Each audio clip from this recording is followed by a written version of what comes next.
Hello students,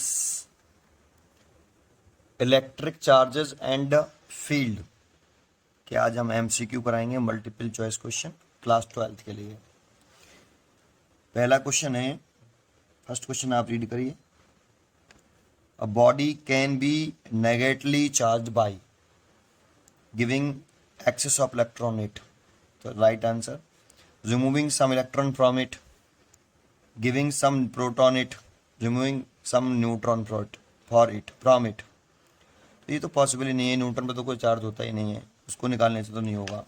तो देखो, आपको मालूम होगी कोई भी न्यूट्रल बॉडी होती है ना जिसपे कोई चार्ज नहीं होता है, तो उसमें जितने आपके फ्री इलेक्ट्रॉन्स होते हैं उतना ही पॉजिटिव चार्ज होता है। दैट मीन्स प्रोटॉन होते हैं, ये कह सकते हो आप। तो ये फ्री इलेक्ट्रॉन्स हैं आपके और ये आपका पॉजिटिव चार्ज है। जितना इस नेगेटिव इलेक्ट्रॉन पर नेगेटिव चार्ज होता है उतना ही पॉजिटिव चार्ज होता है। नेट चार्ज कितना रहता है न्यूट्रल बॉडी में? नेट चार्ज जीरो रहता है, चार्ज जीरो नहीं, नेट चार्ज जीरो रहता है। अब इस बॉडी को अगर हमें नेगेटिवली चार्ज करना है तो एडिशनल इलेक्ट्रॉन किसी दूसरी बॉडी से इलेक्ट्रॉन इसमें ट्रांसफर करने पड़ेंगे आपको। इसमें अगर एडिशनल इलेक्ट्रॉन ट्रांसफर करते हैं जैसे ये, तो देखो ये तो इसको कैंसिल कर देगा, ये नेगेटिव चार्ज इसको न्यूट्रलाइज कर देगा, ये नेगेटिव इसको न्यूट्रलाइज कर देगा, क्योंकि इन पर इक्वल एंड अपोजिट चार्जेस हैं। लेकिन इसमें एडिशनल इलेक्ट्रॉन अगर हम किसी अंदर बॉडी से इसमें ट्रांसफर कर दें, दैट मीन्स ये इलेक्ट्रॉन ट्रांसफर कर दिया, तो बॉडी कैसे हो जाएगी? आपकी नेगेटिवली चार्ज हो जाएगी। तो बॉडी को नेगेटिवली चार्ज करने के लिए उसमें एडिशनल इलेक्ट्रॉन हमें देने पड़ते हैं। बॉडी को पॉजिटिव चार्ज करने के लिए और नेगेटिव चार्ज करने के लिए फ्री इलेक्ट्रॉन का ट्रांसफर ही एक्चुअल कॉज है बॉडी को चार्ज करने का। बॉडी में से हम प्रोटॉन नहीं निकाल सकते क्योंकि वो न्यूक्लियस के इनसाइड होते हैं और न्यूक्लियस के साथ टाइटली बाउंड होते हैं।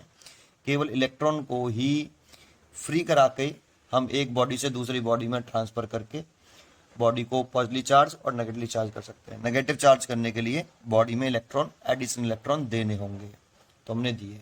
ठीक, सो बॉडी को नेगेटिवली चार्ज करने के लिए केवल इलेक्ट्रॉन ही ट्रांसफर रेस्पॉन्सिबल होता है। तो हम यहाँ कह सकते हैं given excess of electron to it. बिल्कुल राइट।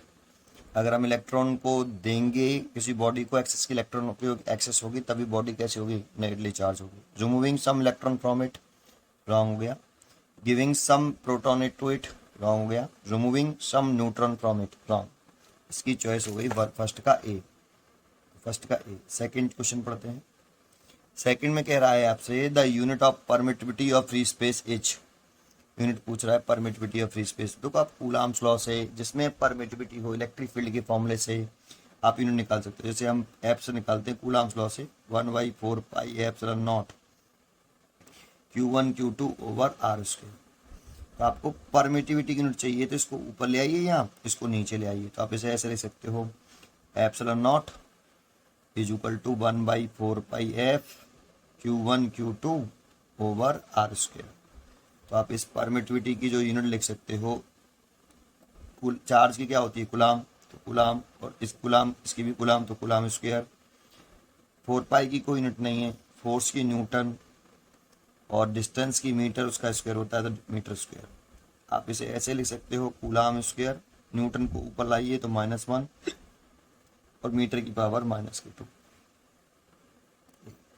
इसकी चॉइस ये हो गई। लेकिन एक फॉर्मूला और बता दूं, एक कैपेसिटेंस में फॉर्मूला होता है C equal to C the capacitance 4 pi epsilon naught into R। ये कैपेसिटेंस ऑफ स्फेरिकल बॉडी का फॉर्मूला होता है। अगर यहाँ से एप्सिलॉन नॉट की यूनिट निकालें तो C/4 pi capital R। Capacitance की यूनिट होती है फैरड, तो फैरड कैपिटल F लिख लेते हैं, साइंटिस्ट का नेम है। 4 पाई की कोई यूनिट नहीं, R रेडियस, ये स्फेरिकल कंडक्टर का कैपेसिटेंस होता है।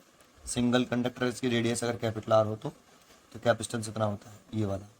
तो यहाँ से एप्सिलॉन नॉट यूनिट निकालें तो R की यूनिट हो गई meter. So coulomb square over newton into meter square, ये परमिटिविटी की यूनिट है और ये इक्वल होती है फैरड पर मीटर के। तो ये भी चॉइस हो सकती थी फैरड पर मीटर। फैरड ऐसे लिख सकते हो आप, फैरड मीटर इनवर्स, ये भी चॉइस हो सकती थी। ठीक है, लेकिन इसमें चॉइस जो है इसी की टर्म में दे रखी है। सो चेक करते हैं कौन सी चॉइस है। तो फर्स्ट तो है नहीं, कूलाम का स्क्वायर है। सेकंड है लेकिन माइनस का कूलाम 2 है, वो भी नहीं है। तो प्लस का कूलम स्क्वायर है, न्यूटन की पावर -1 है, मीटर की पावर -2 है। So second C choice is correct. तो इसकी सी choice is correct.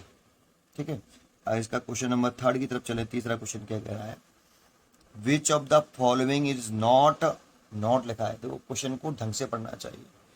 Which of the following is not a property of field lines, कौन सी इनमें से चारों में से कौन सी प्रॉपर्टी इलेक्ट्रिक फील्ड लाइंस की प्रॉपर्टी नहीं है, नहीं पूछ रहा है ना।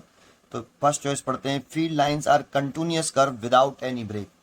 तो ये तो प्रॉपर्टी होती है कि जो इलेक्ट्रिक फील्ड लाइंस होती हैं वो कंटिन्यूअस कर्व्स होती हैं विदाउट एनी ब्रेक के।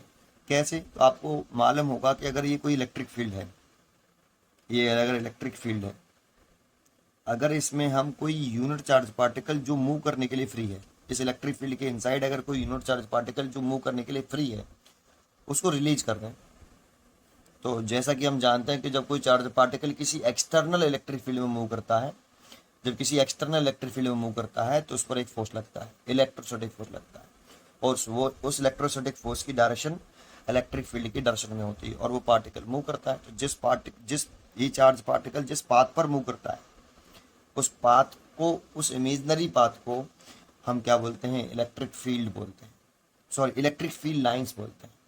और अगर इलेक्ट्रिक फील्ड लाइंस इस इमेजनरी पाथ को बोलते हैं जिस पार्टिकल, ये यूनिट चार्ज पार्टिकल जिस पाथ पर ट्रेवल करेगा वो पाथ ही इलेक्ट्रिक फील्ड लाइंस कहलाएगा, है ना। अब एक बात बताओ, ये क्या चार्ज पार्टिकल जंप कर करके चलेगा, तो जंप तो करेगा नहीं चार्ज पार्टिकल, तो ये कंटिन्यूअस कर्व होगा फिर बेटा। अगर ये जंप कर करके चलता, यहाँ से +1 कूलम पर फोर्स लगा और ये जंप करके ऊपर यहाँ पर गिरा, फिर जंप करके ऊपर चला, तो डिसकंटिन्यूअस हो जाता कर्व। लेकिन ये कंटिन्यूअस कर्व है, कहीं से भी ब्रेक नहीं है। So first choice is a correct choice. तो वो तो नॉट करेक्ट पूछ रहा था, इसीलिए फर्स्ट तो होगा नहीं। Two electric field lines can not cross each other, दो इलेक्ट्रिक फील्ड लाइंस एक दूसरे को क्रॉस भी नहीं करती हैं। आपने ये प्रॉपर्टी भी पढ़ी होगी कि दो इलेक्ट्रिक फील्ड लाइंस एक दूसरे को क्यों क्रॉस नहीं कर सकती, क्योंकि जो इलेक्ट्रिक फील्ड लाइंस होती है ना, उस पर अगर आप किसी एक पॉइंट पर टेंजेंट ड्रॉ कर दोगे, जैसे ये इलेक्ट्रिक फील्ड लाइंस है, इसके एक पॉइंट पर तुमने टेंजेंट ड्रॉ कर दी, तो ये टेंजेंट उस पॉइंट पर रिजल्टेंट इलेक्ट्रिक फील्ड की डायरेक्शन को शो करता है। अगर दो इलेक्ट्रिक फील्ड लाइंस एक दूसरे को इंटरसेक्ट करती हैं, मान लो एक इलेक्ट्रिक फील्ड लाइन से ये रही, दूसरी इलेक्ट्रिक फील्ड लाइन से ये रही, तो इस इंटरसेक्शन पॉइंट पर अगर हम टेंजेंट ड्रॉ करें, तो इस लाइन के लिए अगर टेंजेंट ड्रॉ करें तो ऐसे ड्रॉ करेंगे, और इस लाइन के लिए टेंजेंट ड्रॉ करें तो ऐसे ड्रॉ करेंगे। तो एक ही पॉइंट पर, दैट मीन्स इंटरसेक्शन पॉइंट पर दो टेंजेंट ड्रॉ हो जाएंगे, दैट मीन्स एक ही पॉइंट पर इलेक्ट्रिक फील्ड इंटेंसिटी की दो डायरेक्शन होंगी, जो कि पॉसिबल नहीं होती। रिजल्टेंट इलेक्ट्रिक फील्ड की दो डायरेक्शन पॉसिबल नहीं होती। सो ये पॉसिबल नहीं है, इसीलिए दो इलेक्ट्रिक फील्ड लाइन्स एक दूसरे को इंटरसेक्ट नहीं करती हैं, इसीलिए ये चॉइस भी करेक्ट है। Field lines start a positive charge and the negative charge, electric field line जो है उसकी डायरेक्शन ही क्या होती है इलेक्ट्रिक फील्ड की, पॉजिटिव चार्ज से नेगेटिव चार्ज। इलेक्ट्रिक फील्ड की डायरेक्शन जो होती है वो positive charge to negative charge, positive charge से अवे और नेगेटिव चार्ज के टूवर्ड्स। तो electric field lines start positive charge होती है एंड नेगेटिव चार्ज पर होती हैं, तो ये भी करेक्ट चॉइस है इलेक्ट्रिक फील्ड लाइंस की। They form a close loop, electric field lines close loop नहीं बनाती, यही रॉन्ग प्रॉपर्टी है। हमसे रॉन्ग ही प्रॉपर्टी पूछ रहा था कि कौन सी प्रॉपर्टी नहीं है, तो डी चॉइस इसका करेक्ट है। अब इलेक्ट्रिक फील्ड लाइंस ओपन कर बनाती हैं, क्लोज लूप नहीं बनाती। देखो ये इलेक्ट्रिक फील्ड लाइंस का अगर मैं ग्राफ बनाऊं तो पॉजिटिव से निकलेंगी और नेगेटिव में एंटर करेंगी ऐसे, और पॉजिटिव से निकली और नेगेटिव में एंटर करी ऐसे, है ना ऐसे। क्या ये वाला कर्व अगर हम देखें इसमें, ये वाला कर्व देख लें, ये वाला, तो क्या आपको लग रहा है ये क्लोज लूप है? तो बच्चों को लगता है कि ये क्लोज लूप है, सर बना तो लिया क्लोज लूप, बट इसमें आप देखो क्लोज लूप का मतलब होता है कि आप जहाँ से चलो घूम फिर आके वहीं वापस आ जाओ। एरो पे ध्यान देना, यहाँ से चले और वापस यहीं आ गए, ये होता है क्लोज लूप। आप यहाँ से चले ऐसे और इसी जगह पे वापस आ जाएं तो ये क्लोज लूप है। लेकिन इसमें क्या हो रहा है कि यहाँ से जा रहे हो ए से बी जा रहे हो, ए से जा रहे हो बी गए, और फिर इस वाले पाथ में भी ए से बी जा रहे हो, वापस नहीं लौट रहे हो। पॉजिटिव चार्ज से स्टार्ट किया, नेगेटिव चार्ज की तरफ एरो पे ध्यान दो, लौट के नहीं आया एरो नेगेटिव से पॉजिटिव। सो ये एक ओपन कर्व है, ये है क्लोज लूप। तो electric field lines never form a close loop, always open, because electric field lines start at positive and और एंड नेगेटिव चार्ज। ठीक है। सो इसकी जो चॉइस है वो पूछ रहा था not property, D choice property नहीं है इलेक्ट्रिक फील्ड लाइंस की, बिकॉज वो ओपन कर बनाती है, इसलिए तीसरे का जो है डी करेक्ट होगा। फोर्थ वाली प्रॉपर्टी की तरफ चलें। फोर्थ क्वेश्चन देखते हैं। फोर्थ क्वेश्चन क्या कह रहा है, Gauss law is valid for any close surface, तो ये भी ठीक, यही सही है। यानी तो गॉस लॉ जो होता है वो क्लोज सरफेस के लिए होता है, किसी भी शेप का क्लोज सरफेस हो, किसी भी साइज का क्लोज सरफेस हो, Gauss law any close surface के लिए वैलिड होता है, लेकिन क्लोज होना चाहिए, है ना। तो ये क्वेश्चन में कह रहा है any close surface only regular close surface, regular मतलब रेगुलर बॉडीज के लिए जिसकी शेप फिक्स हो, जैसे स्फीयर है, क्यूब है, उसके लिए वैलिड है। लेकिन यहाँ पर रेगुलर नहीं, चाहे इरेगुलर क्लोज सरफेस हो, रेगुलर हो, ओपन सर्कल के लिए तो वैलिड ही नहीं होता। ओनली इरेगुलर ओपन सरफेस के लिए तो एप्लीकेबल नहीं होता, गॉस लॉ अप्लाई नहीं कर सकते उसमें ओपन सरफेस के लिए। तो हम कह सकते हैं एनी क्लोज सरफेस। सो इसकी जो चॉइस है फोर्थ का ए है। आपने पढ़ा भी होगा, डेफिनेशन में लिखते हैं कि electric flux passing through any close surface, any close surface, any size and any close surface is equal to 1 upon epsilon 0 times net charge enclosed by closed surface, enclosed by closed surface. This statement is called Gauss law in electrostatic. Electrostatic की Gauss law की बात कर रहे हैं, जब कुछ ही नहीं कहता तो इलेक्ट्रोस्टैटिक ही मानते हैं, ठीक है। तो इसलिए ये 4 का ए चॉइस करेक्ट हो गया। चलिए अगले क्वेश्चन की तरफ चलते हैं। क्वेश्चन नंबर 5 है, आप क्वेश्चन रीड करिए। क्वेश्चन नंबर 5 में क्या कह रहा है, देखिए ये एक डिस्ट्रीब्यूशन दे रखा है इलेक्ट्रिक फील्ड लाइंस का, टू चार्जेस ए और बी, दो चार्जेस हैं shown figure, which of the following statement is correct. तो देखो एक तो पूछ रहा है ए पॉजिटिव है या नेगेटिव है। तो देखो इलेक्ट्रिक फील्ड लाइंस पॉजिटिव से, अभी मैंने बताया कि पॉजिटिव से लीव करती हैं, अगर पॉजिटिव चार्ज है तो उसे लीव करेंगी और नेगेटिव चार्ज है तो उसमें एंटर करेंगी। तो ये पॉजिटिव चार्ज है, ए पॉजिटिव चार्ज है या नेगेटिव चार्ज है, इसी से पता लगाया जा सकता है। तो ए से इलेक्ट्रिक फील्ड लाइंस लीव कर रही हैं, सो आपका A is a positive charge, और बी में एंटर कर रही हैं, इसीलिए B is a negative charge. तो which of the one of the following, इसको जरूर पढ़ना। जैसे अभी पूछ रहा है रॉन्ग प्रॉपर्टी पूछता, सपोज करो कि रॉन्ग प्रॉपर्टी कौन सी है, इसलिए इस लाइन को पूरी अच्छी तरीके से पढ़ने के बाद ही चॉइस रीड करिए कि which one of the following statement is correct. Correct statement पूछ रहा है, तो A is positive, B is negative, अभी तक तो ठीक है, ए पॉजिटिव है, बी नेगेटिव है। तो देखो बोथ आर पॉजिटिव, ये तो रॉन्ग हो गया, बोथ आर नेगेटिव, ये भी रॉन्ग हो गया, ए नेगेटिव बी पॉजिटिव, ये भी रॉन्ग है। तो first A he choice complete हो गई, लेकिन सेकंड पार्ट भी कह रहा है, लेकिन चेक करने की जरूरत ही नहीं है। फिर भी चेक करना चाहो तो चेक कर सकते हो कि ए इज ग्रेटर देन बी, मतलब ए का जो मैग्नीट्यूड है, ए वाले चार्ज का जो मैग्नीट्यूड है वो बी से बड़ा है। क्यों?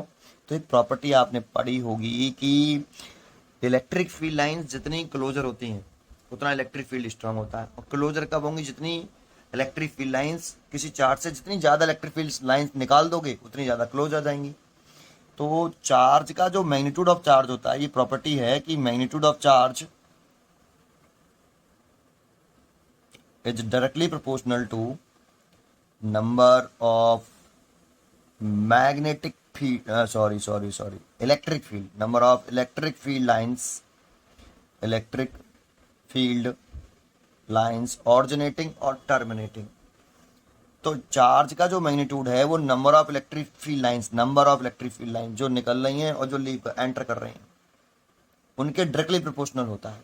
अब जरा चेक कर लेते हैं इससे कितनी लाइंस निकल रही हैं, इस वाली ए से। तो 1, यहाँ से काउंट करें, 1 2 3 4 5 6 7 8 9 10 11 12, इसे 12 लाइन निकल रही हैं। तो इसका जो मैग्नीट्यूड है क्यू ए का वो डायरेक्टली प्रोपोर्शनल टू 12। तो आप यहाँ लिख सकते हो क्यू ए का जो मैग्नीट्यूड है, प्रोपोर्शनल टर्म उठाया है, constant term into 12, equation first है ना, इक्वेशन फर्स्ट आपकी। थोड़ा सा इधर सरका लूँ ऐसे। अब सेकंड में से कितनी कर रहे हैं, तो यहीं से काउंट कर लो, यहाँ से 1 2 3 4 5 6 7 8 9 10, इससे 10 निकल रही हैं। तो जो सेकंड चार्ज का जो मैग्नीट्यूड है वो डायरेक्टली प्रोपोर्शनल टू 10। तो क्यू बी का मैग्नीट्यूड जो है is equal to that is K into 10। ये इक्वेशन नंबर आपके 2 हो गई। अगर इन दोनों चार्ज का रेशियो भी पूछता ना आपसे, एक क्वेश्चन में पूछता, यही डायग्राम दे देता और आपसे इसका रेशियो पूछता कि चार्ज का रेशियो बताइए, तो आप रेशियो पूछता तब भी इस क्वेश्चन को आप रेशियो भी निकाल सकते थे, के इंटू 12 इसी प्रॉपर्टी से k इंटू 10, ये से कट गया, 2 से काट सकते हो 6 और ये कट गया 5। तो चार्ज का मैग्नीट्यूड का रेशियो पूछता तो 6:5। वैसे भी आपको दिख रहा होगा कि ये QA is greater than QA, charge का जो मैग्नीट्यूड है वो QB चार्ज से बड़ा है, और A चार्ज पॉजिटिव है तो उस इलेक्ट्रिक फील्ड लाइंस निकल रही हैं, और B वाला जो चार्ज है वो नेगेटिव है, वह नेगेटिव है। ठीक है, सो इसका जो चॉइस है वो 5 का A चॉइस है। A is a correct choice, तो आप 5 का A is a correct choice. 6 देखते हैं, अगर हम क्वेश्चन नंबर 6 देखें कि 6 क्वेश्चन क्या है, तो 6 क्वेश्चन क्या कह रहा है, देखिए। When air is replaced by medium of dielectric constant K, the force of attraction between two charges separated by distance r। तो देखो अब वो कह रहा है कि ये दो चार्जेस हैं, एक दूसरे से कितने डिस्टेंस पर सेपरेटेड हैं। ये 2 चार्जेस हो गए, एक दूसरे से r डिस्टेंस पर सेपरेटेड हैं, और इनके बिटवीन पहले क्या है, एयर है। इनिशियली एयर है, फिर इन्हीं 2 चार्जेस के बीच में चार्ज चेंज नहीं किए, सेपरेशन भी चेंज नहीं करी, बस केवल क्या किया, इस एयर को रिप्लेस करके, इस एयर को रिप्लेस करके कोई मीडियम ले लें जिसका डाइलेक्ट्रिक कांस्टेंट के हो। K is a dielectric constant. तो फोर्स पर क्या इफेक्ट पड़ेगा वो पूछ रहा है कि force of attraction between two charges separate by distance decrease by K times remains unchanged, increase by K times increase by K minus K 2 times. तो चेक करते हैं। तो देखो अट्रैक्शन कह रहा है, इसीलिए माइनस भी लगा लेते हैं, तभी तो अट्रैक्शन होगा। तो यहाँ एयर वाले केस में लिख लेते हैं फोर्स। तो coulomb's law, F air is equal to 1/4 pi epsilon not Q1 Q2 over r square. ये एयर में हो गया। अगर मीडियम में लिखते तो मीडियम में लिखते 1/4 pi epsilon naught, K is a dielectric constant, Q1 Q2 over r square. देखो एयर के लिए इस डाइलेक्ट्रिक कांस्टेंट की जो वैल्यू होती है, एयर के लिए डाइलेक्ट्रिक कांस्टेंट की वैल्यू 1 होती है। अब जरा सोचो, अगर इसमें अगर एयर के लिए फॉर्मूला लगा रहे हैं, के की वैल्यू 1 पुट कर दें, है ना। अगर हम के की वैल्यू 1 पुट कर दें तो यही तो आ जाएगा। तो एयर में ये फॉर्मूला है, मीडियम में, और कोई भी मीडियम है उसके लिए के ग्रेटर देन 1। अगर कोई इंसुलेटिंग मीडियम है तो के is greater than 1 but not infinite. Conductor के लिए के इनफाइनाइट होता है। ठीक है, कंडक्टर अगर कोई कंडक्टिंग मीडियम भर दोगे तो उसके लिए के इन्फिनिटी होता है। और कोई डाइलेक्ट्रिक मटेरियल है, कोई इंसुलेटिंग मटेरियल है, उसके लिए के greater than 1 but not infinite. और एयर के लिए एग्जैक्टली 1 तो नहीं होता, वैक्यूम के लिए होता है एग्जैक्टली 1, लेकिन कंसीडर कर सकते हो। ये क्वेश्चन नंबर 2। अब जरा देखो यहाँ पर इस वाली वैल्यू की जगह पर अगर हम देखें तो इसमें ये वाला फोर्स तो उसने क्वेश्चन में गिवन था, शायद एफ नहीं दिया, इतना ही कहा था, तो इतने लिख लेते हैं। तो इस जगह पर हम क्या लिख लेते हैं बेटा, इस जगह पर, इसकी जगह पर हम लिख सकते हैं एफ ए। तो आप देखो इसकी जगह पर आप इतने जगह पर क्या लिख सकते हो, एफ ए। तो एफ एम की जो वैल्यू आ जाएगी वो एफ ए डिवाइड बाई के, है ना, ये आ जाएगी। और ये आई तो हम चॉइस टिक कर सकते हैं कि डिवाइड चल रहा है के का, तो के टाइम्स डिक्रीज कहेंगे, मल्टीप्लाई चलता तो के टाइम्स इंक्रीज कह देते। सो हम इसमें चॉइस कर सकते हैं डिक्रीज बाई के टाइम्स। यहाँ रिमेन्स अनचेंज है, इंक्रीज बाई के टाइम्स, तो इंक्रीज तो नहीं हो रहा भाई। फोर्स जो मीडियम वाला फोर्स है वो एयर के वाले फोर्स से के टाइम्स घट गया है, डिवाइड चल रहा है इसीलिए। तो सो इसका चॉइस हो गई ए, 6 का ए, डिक्रीज बाई के टाइम्स।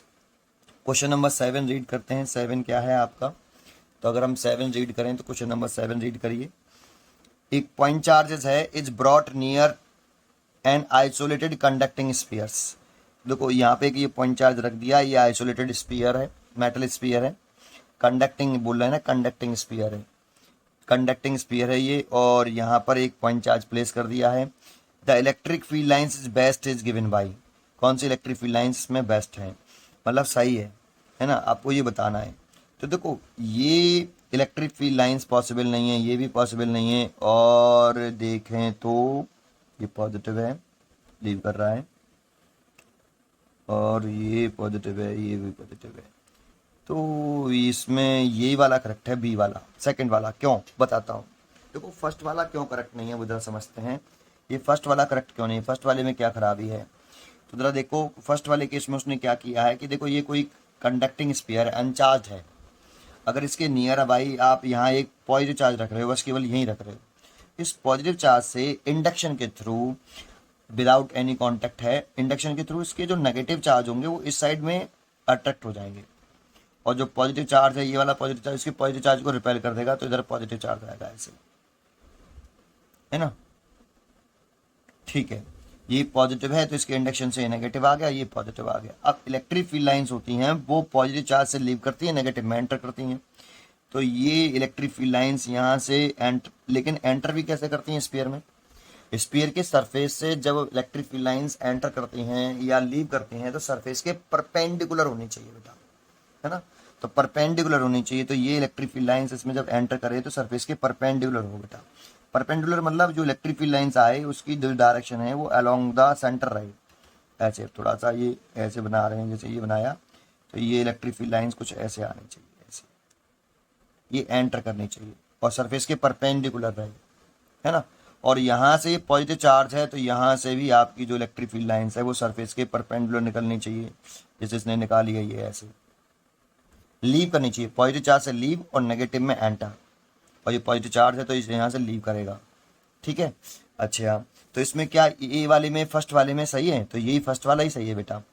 देखो यहाँ ये पॉजिटिव चार्ज है, यहाँ से लीव कर रही हैं, अगर यहाँ नेगेटिव आ जाएगा इसमें एंटर कर रही हैं और सरफेस के परपेंडिकुलर भी हैं। सेकंड वाले में गलती ये है कि यहाँ पर ये जो सेकंड लाइन है ये वाली, ये उसने एंटर करा दी है, जबकि यहाँ पॉजिटिव चार्ज है तो एंटर नहीं कर सकता उसने, ये देखो ये गलती करी है, यहाँ एंटर करा दिया, ये गलत है। तो सेकंड वाला क्यों गलत है, वैसे तो एक जैसा लग रहा है बट सेकंड वाला गलत क्यों है समझ में आया।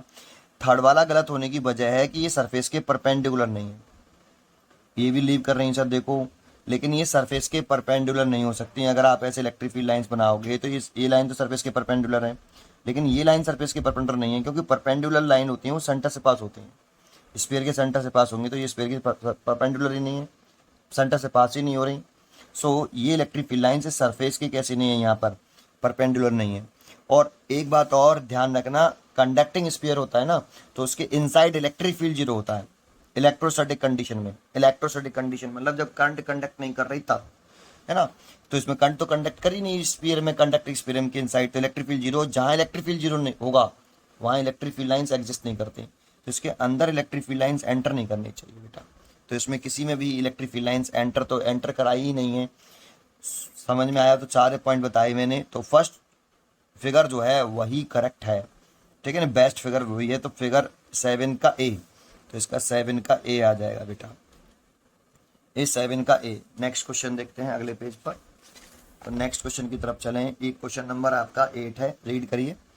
The electric flux through the surfaces. देखो इसने सर्फेसेस की शेप बदल दी है ना, सबकी सभी सरफेस की शेप अलग अलग। ये इरेगुलर शेप है, ये आपका स्पीयर की शेप का हो गया, ये ओवल शेप का हो गया, ये पता नहीं कैसी शेप बना दी टेढ़ी मेढ़ी सी, है ना। लेकिन इन सबके इनसाइड आप देख रहे हो एक चीज कॉमन है, इनसाइड सबके इनसाइड जो है चार्ज जो रखा है वो केवल क्यू चार्ज ही रखा है ओनली, है ना।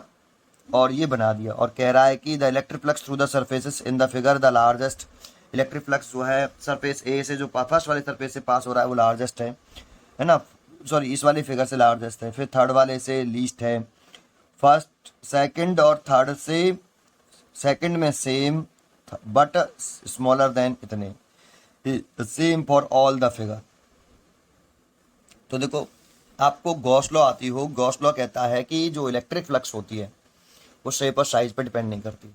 Electric flux passing through any close surface, ये 8वां क्वेश्चन है। Electric flux passing electric flux या number of electric field lines भी कह सकते हो उसकी जगह पे। इलेक्ट्रिक फ्लक्स ये पर number of electric field lines, electric flux passing through any close surface, through any close surface. Any का मतलब है किसी भी शेप की, किसी भी साइज की, यहाँ पे इसी पे ध्यान देना, एनी क्लोज सरफेस। तो इसका मतलब है जो इलेक्ट्रिक फ्लक्स है वो किससे इंडिपेंडेंट होता है, शेप और साइज से इंडिपेंडेंट होता है। Electric flux passing through any close surface जो होता है फाई, वो 1/ε0 होता है नेट चार्ज लेना होता है, लेकिन कौन सा वाला net charge, enclosed bye close surface. तो इसका मतलब हो गया कि इलेक्ट्रिक फ्लक्स केवल और केवल किस पर डिपेंड करता है, नेट चार्ज पर डिपेंड करता है जो क्लोज्ड सरफेस के इनसाइड है। इलेक्ट्रिक फ्लक्स ओनली डिपेंड्स किस पर करता है, नेट चार्ज पर करता है, चार्ज पर नहीं, net charge enclose by close surface. उसके शेप और साइज से कैसा होता है, इंडिपेंडेंट होता है, ठीक है, उसकी पोजीशन से कि उस बॉडी के इनसाइड जो चार्ज रखा है उसकी पोजीशन से भी इंडिपेंडेंट है, कहाँ रखा है उससे कोई मतलब नहीं, नेट चार्ज लिखना है, इनक्लोज सरफेस के इनसाइड वाला लिखना है। तो आप देखोगे इन सभी में इसके इनसाइड भी क्यू चार्ज है, इसके इनसाइड भी क्यू चार्ज है, इसके इनसाइड भी क्यू चार्ज है, इसके इनसाइड भी क्यू चार्ज है। तो इलेक्ट्रिक फ्लक्स सबसे जो पास होगा वो 1/ε0 इंटू क्यू ही होगा, सबसे इतना ही होगा। तो सबसे सेम पास हो रहा है, इसीलिए लास्ट चॉइस सही है, is the same for all the figure. ठीक है, नहीं तो डी चॉइस है 8 का, D choice is correct. 9th वाला क्वेश्चन अगर देखें, 9th क्वेश्चन पढ़िए। अ हेमीस्फीयर यूनिफॉर्मली चार्ज पॉजिटिवली। एक हेमीस्फीयर है, जैसे अगर हम एक हेमीस्फीयर ऐसे बना लें, ऐसे सर्कल नहीं है बेटा, हेमीस्फीयर है ऐसे, तो थोड़ा सा इसको ऐसे बनाना पड़ेगा कि ये हेमीस्फीयर हो गया बेटा। Hemi sphere uniformly charge positively charge है, ये आपका पॉजिटिवली चार्ज है, हेमी स्पीयर है। The electric field at a point on the diameter away from the centre is directed. Away from the centre, centre से away कह रहा है, तो ये सेंटर है, देखो यही डायमीटर हो गया। ये क्या बोलेंगे इसको, इस हेमीस्फीयर का हम इसको बोल देंगे डायमीटर। हेमीस्फीयर का ऐसे डायमीटर बोल देंगे। इसी डायमीटर पर एक पॉइंट है, electric field at a point on a diameter. यहाँ डायमीटर पे एक पॉइंट मान लो सेंटर ही है, इस जगह पर इलेक्ट्रिक फील्ड की डायरेक्शन कह रहा है कि जो डायरेक्शन है away from the centre is directed perpendicular to the diameter, parallel to the diameter, at an angle वगैरह जो भी चॉइस रखी है। इधर समझो, इसमें अगर हम पॉइंट चार्ज वाला कॉन्सेप्ट लगाएं कि अगर ये तो वैसे तो ये पॉइंट चार्ज है नहीं, इस स्फीयर पे जो चार्ज लाई कर रहा है वो पॉइंट चार्जेस नहीं है, लेकिन एक स्मॉल सेगमेंट ले लें, इस स्फीयर का एक छोटा सा पॉइंट ले लें, जैसे मैंने इस सेंटर से पहले तो इसके जस्ट यहाँ लिया एक पॉइंट चार्ज, यहाँ इसको पॉइंट चार्ज मान लिया डी क्यू, ऐसे है ना, इस पर पूरे पर क्यू चार्ज है कंसिडर कर लिया और वो यूनिफॉर्मली डिस्ट्रीब्यूट है क्यू चार्जेस, और इस पर एक पॉइंट चार्ज मान लेते हैं यहाँ पर। और इसकी वजह से अगर हम इस वाले पॉइंट पर इलेक्ट्रिक फील्ड की डायरेक्शन दिखाएं तो डी क्यू की वजह से इलेक्ट्रिक फील्ड की डायरेक्शन कुछ ऐसे आएगी, E1, तो डायमीटर के परपेंडिकुलर है और अवे है सेंटर से।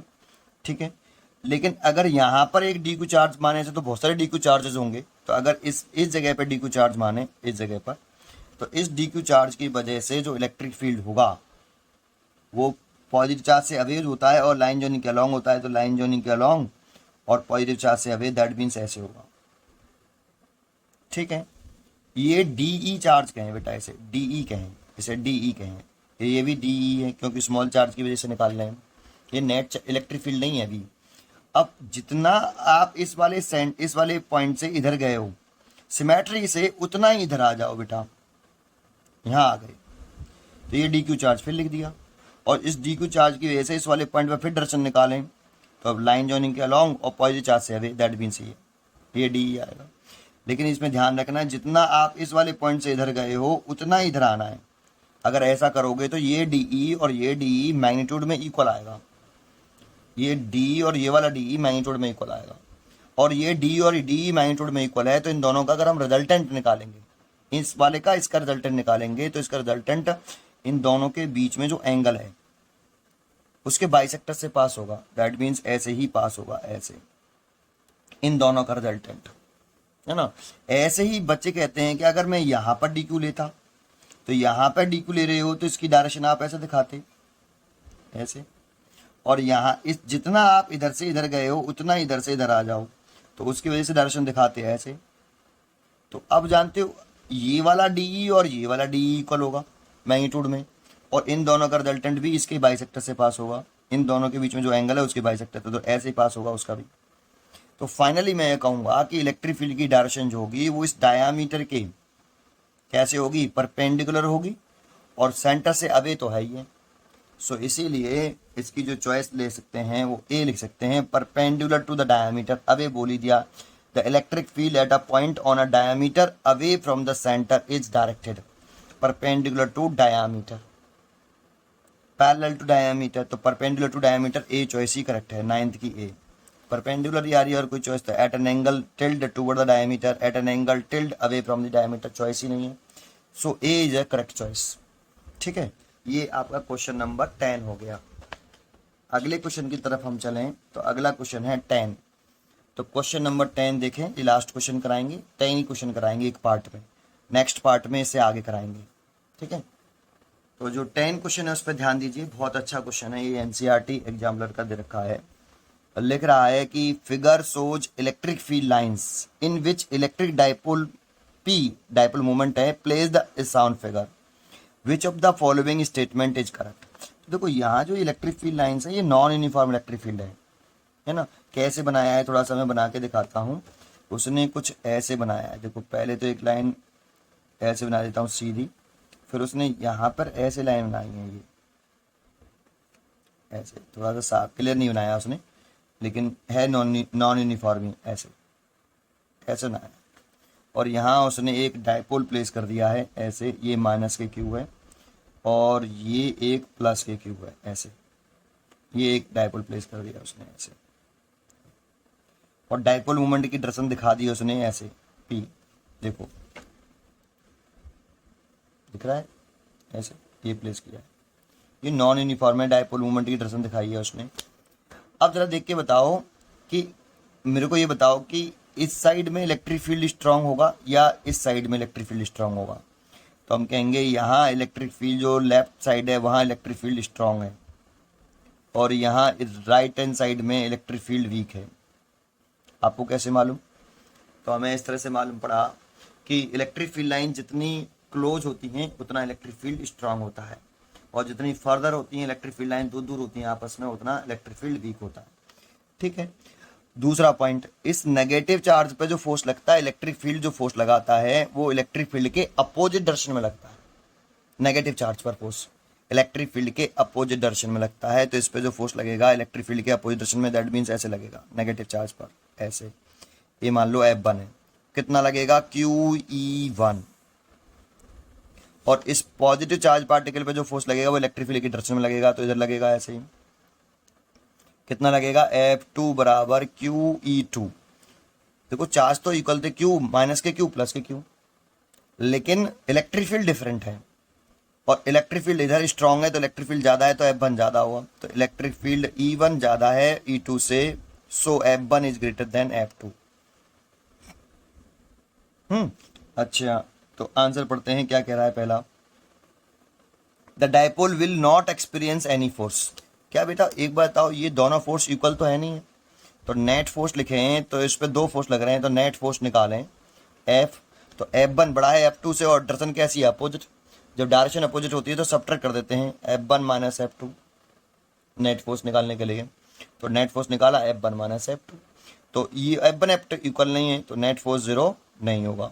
इधर नेट फोर्स किधर की तरफ डायरेक्शन होगी, तो किधर की तरफ रहेगी, F1 बड़ा है F2 से, तो नेट फोर्स जो लगेगा इस डाइपोल पर वो किधर लगेगा, लेफ्ट की तरफ लगेगा, और लेफ्ट की तरफ लगा तो ये मूव भी लेफ्ट की तरफ करेगा। ठीक है, तो हम यहाँ पे लिख देते हैं कि इसकी जो डायरेक्शन है नेट फोर्स की वो लेफ्ट की तरफ है। ठीक है, तो पढ़ते हैं the dipole will not experience any force, तो ये तो रॉन्ग चॉइस हो गई। The dipole will experience a force toward the right, right में तो नेट फोर्स नहीं लग रहा है तो ये एक्सपीरियंस राइट में तो नहीं कर रहा। The dipole will experience a force toward the left, left में ही एक्सपीरियंस कर रहा है क्योंकि F1 बड़ा है F2 से, तो नेट फोर्स की डायरेक्शन टूवर्ड द लेफ्ट होगी। ठीक है, तो यही चॉइस सही है। The dipole will experience force upward, upward तो कर ही नहीं रहा, तो इसीलिए इसकी चॉइस होगी सी चॉइस होगी। इसमें एक चीज और बता देता हूँ, इसमें दोनों फोर्सों की लाइन ऑफ एक्शन कैसी है, सेम है। इस फोर्स की लाइन ऑफ एक्शन किसे कहते हैं कि फोर्स है उसकी डायरेक्शन में एक लाइन ड्रॉ करें, उसे लाइन ऑफ एक्शन बोलते हैं। इस फोर्स की लाइन ऑफ एक्शन और इस फोर्स की लाइन ऑफ एक्शन सेम है, और ये एंटी पैरेलल तो थे ही, लेकिन लाइन ऑफ एक्शन सेम हुए तो इस पर कोई टॉर्क नहीं लगेगा, टॉर्क इस वाली कंडीशन में 0 रहेगा, तो ये रोटेट नहीं करेगी, केवल ट्रांसलेशनल मोशन करेगी, ये ऐसे शिफ्ट हो जाएगी बस, केवल वीक इलेक्ट्रिक फील्ड से स्ट्रॉन्ग इलेक्ट्रिक फील्ड की तरफ शिफ्ट होगी ओनली। ठीक है, इस आंसर तो बता ही दिया। इससे नेक्स्ट क्वेश्चन जो है हम नेक्स्ट पार्ट में देखेंगे। थैंक यू, पढ़ते रहिए और खुश रहिए।